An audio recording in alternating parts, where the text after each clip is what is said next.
Amigos, ¿cómo les va? Seguimos en Juego de Manos, ahora pues en el tiro al blanco, este espacio que hemos aprovechado para conocer a muchas personalidades, para aprender, para tomar nota también de sus ideas y propuestas cuando de políticos o personajes de la vida pública se trata, y si no, cuando menos, para ampliar nuestros horizontes de conocimiento.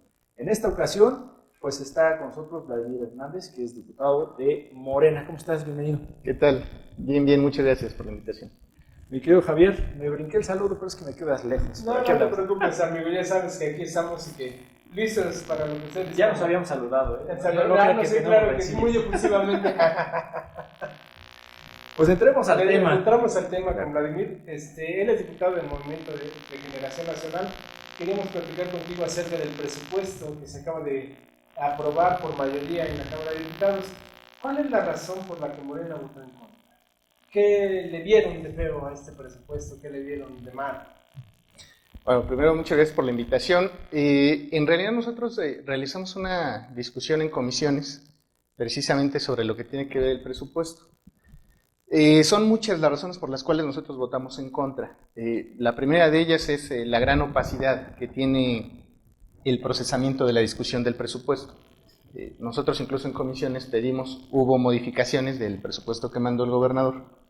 Y pedíamos que esas modificaciones fueran llegadas de manera oportuna para la revisión del resto de los diputados. O sea, hubo una primera versión, luego otra, y fue la que se discutió, la segunda, Así del es. Ejecutivo. Así es, el Ejecutivo manda el presupuesto, se discute en comisiones, pero siempre las comisiones tienen algo muy particular, que es reuniones previas, que es donde se hacen las modificaciones y donde vienen las minucias. Lo que nosotros pedíamos es que fueran públicas. Incluso cuando se hicieron públicas, simplemente había como una mención de esas posibles modificaciones, pero no veíamos que hubiera algo concreto, ¿no? Y muchísimo menos a los miembros de la comisión. Que se tomaran en cuenta, no simplemente se decía, bueno, yo opino que el Código Fiscal debe de cambiar de tal o cual razón, ¿no? Que el IEM se le disminuya el presupuesto y que posteriormente sea reasignado hacia otros. Pero en ningún momento se nos hizo llegar al resto de los diputados. Yo no soy miembro de las comisiones que discutieron el presupuesto, pero como derecho de cualquier legislador, pues podemos agregar. Pedíamos en ese momento que se nos hicieran llegar esas propuestas de modificación que se hicieron en las comisiones, lo cual para empezar pues nunca sucedió. No sucedió y no podemos aprobar un presupuesto que desconocemos cuáles son las resignaciones. ¿En qué rubros particularmente está su descontento? ¿Por el monto global? ¿Por el monto global? ¿Alguna dependencia? ¿Alguna política? Sobre todo el monto global, se nos habla de una política de austeridad, una política en la que tendría que haber razonamiento del gasto. Digo, lo que tiene que ver con el sueldo de los altos funcionarios continúa. El gobernador es de 134,000 hasta 201,000 pesos, ¿no? Y así para todos los rubros. Entonces, primero continuamos con los grandes gastos, gasto corriente, sin alguna justificación alguna. Nosotros en algún momento hicimos también la propuesta de que se redujera el sueldo a un 50%. O digamos sobre todo lo que tiene que ver, tuvimos una reunión con el secretario de Finanzas, nosotros preguntamos sobre los excedentes. En abril se aprueba la nueva ley de disciplina financiera para entidades federativas y municipios, y si bien es cierto que en el artículo 14 menciona que si hay excedentes se tienen que destinar el 50% al pago de la deuda, por regla, hay otro 50% de esos excedentes. Dice, se puede aplicar a la productividad, pero en realidad no sabemos cuál sería esa resignación. En los anteriores presupuestos siempre ha habido opacidad en ese sentido porque no sabemos los criterios. En la cuenta pública tampoco han visto si se cumple que el excedente, porque ha habido excedentes, sirva para pagar esto, porque se habla también pues, que la deuda del Estado ha crecido. La deuda del Estado creció en más de un 8%. Con respecto al anterior presupuesto, sube un 16%, 221,000 y ahora 261,000 millones. Aumenta en año electoral, ¿no? Con todo lo que está pasando a nivel federal nos causa extrañeza y preocupación este aumento del presupuesto, sobre todo porque las políticas del Estado de México son políticas reactivas, asistenciales, no son políticas que desarrollen las capacidades de la población. Tenemos un presupuesto, hablando del endeudamiento, yo desde que recuerdo la deuda andaba en 27,000 millones, ahora anda en 46,000 si no mal recuerdo. Hay mucha deuda, hay poca obra. ¿Ustedes están conformes con lo que se está haciendo alrededor del Estado de México en materia de obra? ¿O al menos eso justifica el endeudamiento que tenemos? No, por supuesto que no. Las obras que se han venido realizando tienen un corte pues de amiguismo. Lo decimos de manera muy clara. La obra que se acaba de realizar de la autopista La Marquesa Toluca es un tramo muy pequeño. Es un tramo que no simplifica incluso el tráfico. Tú te puedes ir por uno u otro lado y haces casi lo mismo. Bueno, depende cuánto le aceleres, ¿no? Pero no vemos mayor cambio, significación. A nosotros nos preocupan varias obras. La del tren, que también tiene inversión estatal, va a llegar a un municipio muy cercano ahí a donde se aprobó que se talaran varios árboles, ¿no? Curiosamente, al rato vamos a ver un desarrollo inmobiliario en esa zona. Lo decimos de manera muy clara. Nos preocupa también la autopista Naucalpan, o sea, en Xochicuautla, violentando los derechos de las comunidades indígenas, se hace. Y sin libre información hacia los pobladores. Llegan, destruyen una casa y continúan, porque el proyecto ahí está, y continúa, no se ha parado como tal. Entonces sí nos preocupa la manera en la que las obras se van terminando, y en realidad no hemos visto algún impacto, ¿no? El problema que nosotros decimos es, si bien es cierto que hay un gasto, si bien es cierto que hay políticas, hay programas, o sea, ¿cuál ha sido la transformación, el impacto en la vida de los ciudadanos? ¿Qué es lo que queda por hacer? Porque el presupuesto se aprobó por mayoría o como sea, el PRD tampoco estuvo de acuerdo, esos señalamientos pues, en seguridad, en educación, en empleo, que a su parecer el presupuesto tampoco ayudaría para hacer acciones muy significativas de avance para el Estado. Pero, a cómo están las cosas, ¿qué es lo que sigue? Y si hay toda esta evidencia de que hay cosas mal hechas, ¿dónde están pues, las denuncias, las acciones legales? Algo que nos permita pues contenerlo si se presume que está mal hecho. Sí, en ese sentido nosotros estaremos presentando varias iniciativas desde la Cámara que tienen que ver con que el organismo de fiscalización de la Cámara no se rija solamente por el principio de posterioridad. Es decir, durante el proceso del ejercicio, el organismo no tiene dientes, no tiene herramientas con que detectar o señalar el ejercicio del gasto. La posterioridad es, creemos nosotros, un problema y estaremos atendiendo en el sentido.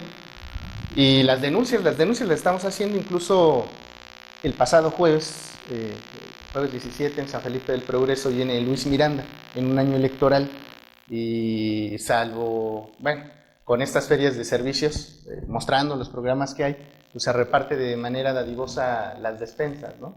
Y eso es muy preocupante aquí en el Estado de México. Eso nos dice que están, primero, muy preocupados, y segundo, que se sigue utilizando la política social como política asistencial y como herramienta electoral, y eso es muy preocupante. Bueno, pasando a un tema más político, ustedes acaban de tener un Congreso Nacional apenas el pasado fin de semana. ¿A qué conclusión llegaron? ¿Van a seguir en los mismos términos? ¿Hubo alguna adición sustancial a sus estatutos? Algo que dijéramos hoy, Morena va a transformarse de una manera 360 grados. El plan de acción, digo, completando la pregunta, ¿es lo mismo que presentó Andrés Manuel desde sus primeros intentos? Sí, en realidad, efectivamente tuvimos un Congreso Nacional, el cual tenía como intención fundamental prepararnos para lo que viene. En todos los sentidos, sí en términos electorales, pero también en la organización y consolidación de nuestra estructura. 50 puntos Andrés Manuel propone al Pleno para que sean aprobados. Dentro de las características de esos 50 puntos es precisamente garantizar empleo para los jóvenes, garantizar la educación para los jóvenes, reactivar el campo que está muy olvidado, que las políticas de gobierno y los programas que se vayan desarrollando efectivamente sirvan para transformar las condiciones de vida, y que el uso de los recursos sea racional, que el uso de los recursos no se dispende, pues, o sea, no caiga en carros de lujo, en decanes, ¿no? Como actualmente vemos que funciona. En realidad lo que se busca es una racionalidad del gasto público y que la política regrese a su sentido original, que es servirle a la gente y no servirse de la gente. Oye, pero en este proceso, en la forma en que les presentan las propuestas, ¿las analizaron o ahí se las puso y dijo, ¿Las aprueban? Sí, sí las aprueban. O les aplicaron la misma fórmula de la que se quejan en el Congreso. Aquí están las propuestas, y pues ahí está, y punto. Porque eso pasa y uno acaba por pensar, pues si Andrés Manuel ya tiene todo dictado y va y lo legitima, entonces ¿qué tan confiable es? Digo, yo creo que hay un sentido crítico en la militancia de Morena. ¿Qué piensas de eso? Sí, bueno, por supuesto, nosotros también hemos sido muy críticos al interior de nuestra organización. Sabemos que los procesos deben de ser muy democráticos, pero en realidad estas son propuestas que se han venido manejando desde bastante tiempo. Lo único que se hizo fue sistematizarlo y se somete a consideración de la Asamblea. Incluso cuando tú podías estar ahí en el Congreso, te entregaban un cuadernillo ya con las propuestas sistematizadas y con tiempo de análisis. Comienza el sábado.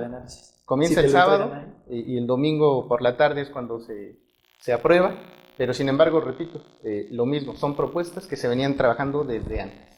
Y nosotros lo venimos haciendo con los comités de protagonistas del cambio verdadero que se van constituyendo, lo venimos haciendo con los enlaces, con los comités ejecutivos municipales.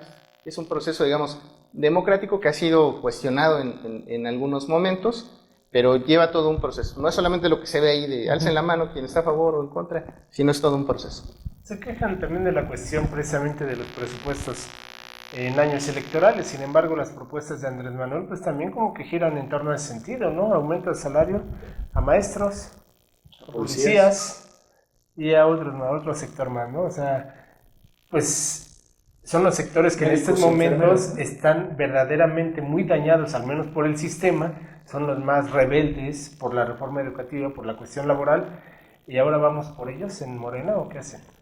Lo único que nosotros pedimos es una justicia distributiva. La desigualdad en el Estado de México y en el país es verdaderamente catastrófica, y lo único que pedimos es eso, y no es una propuesta que solamente se lance previo al año electoral, es una propuesta que nosotros veníamos manejando desde antes, ¿no?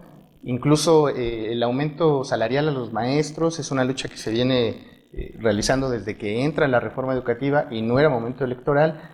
El aumento de sueldo a los militares, que incluso era un tema que los propios militares decían, bueno, la izquierda nunca nos menciona, ¿no? También era un tema que se traía ahí y que se ha venido procesando desde hace ya bastante tiempo. Yo repito, digo, sobre lo que estamos es sobre un proceso democrático, que puede ser cuestionable o no, incluso militantes, nosotros mismos lo hemos hecho, pero es todo un proceso. Pero sí hay responsabilidad en esto, porque decir, a ver, vamos a aumentarle el sueldo, sí salen las cuentas para toda la cantidad de maestros, de policías, de militares, de médicos y enfermeras, que son sectores dolidos, ¿no? Y decir lo que la gente quiere escuchar, eso lo hace muy bien Andrés Manuel, ustedes lo saben. Hacer lo que se dijo, financieramente sustentarlo, de repente no nos cuadra. ¿Tú tienes un análisis así? Porque digo, se ve incluso, y a mí me preocupa, la parte que dice, todos los jóvenes que entren a la universidad, ¿por Dios dónde? ¿Y cómo? No es que esté mal la idea, es cómo la hacemos y cómo no jugamos con la esperanza de la gente y después a ver cómo se resuelve el entuerto. No, por supuesto que es posible. Cuando Andrés Manuel era jefe de gobierno, redujo el sueldo, gasto corriente, se redistribuyó hacia programas sociales, que programas sociales, cabe decir, de paso, fueron ley, no a contentillo de cada sexenio, trienio o periodo, ¿no? Y me parece que sí es posible. En la medida en la que haya una política de austeridad, efectivamente es posible hacerlo. Nosotros ahorita estamos haciendo un esfuerzo. Todos los servidores que fueron electos por Morena y obviamente la gente, donamos el 50% de nuestro sueldo a la construcción de escuelas de educación superior a lo largo y ancho del país donde Morena gobierna. Y es posible. Las escuelas de educación superior ya están funcionando. ¿Ustedes aquí en el Estado de México? Aquí en el Estado de México, Morena solamente gobierna en Texcoco. Y es donde se está planeando la construcción de una escuela. Pero en otros estados, en el Distrito Federal, por supuesto, hay 5 escuelas. Y el sueldo que nosotros estamos donando se va para la construcción de esas escuelas y el funcionamiento, que dicho sea de paso también, son escuelas totalmente autónomas. No son escuelas de cuadros de Morena. Se ha donado para que se realice y se haga. Si es posible, por supuesto, ¿no? Si al presidente le recortamos el sueldo al 50%, o sea, ponle solamente el 50%, 100,000 pesos. O sea, yo creo que ese recurso se puede redirigir. Si a los diputados locales del Estado de México dejamos de darles las dádivas a las cuales, que por cierto Morena renunció, es posible hacer un cambio y una transformación. La reasignación. Si es posible, por supuesto.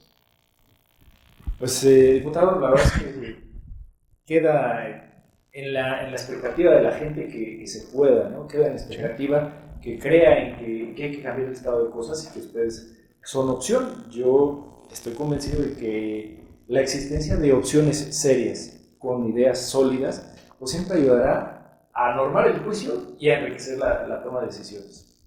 Sí, claro, yo creo que a final de cuentas todavía falta mucho trecho para demostrar. Creo que hasta ahorita todavía siguen siendo la esperanza, y no creo que de uno, sino de muchos, pero yo creo que lo único que va a dar pie a que la gente crea otra vez en algún partido político, en un ente, en un personaje, pues tiene que ser los resultados. Esperemos que vayan caminando poco a poco y que con hechos se demuestre, ¿no?, lo que se dice con palabras. Las encuestas les dan tercer o cuarto lugar por ahí en el Estado de México, ¿no? ¿Cómo ves ya para cerrar? Si quieres, aguantamos un corte, ¿sí? Y claro, después nos corte metemos entonces y regresamos para cerrar esta charla.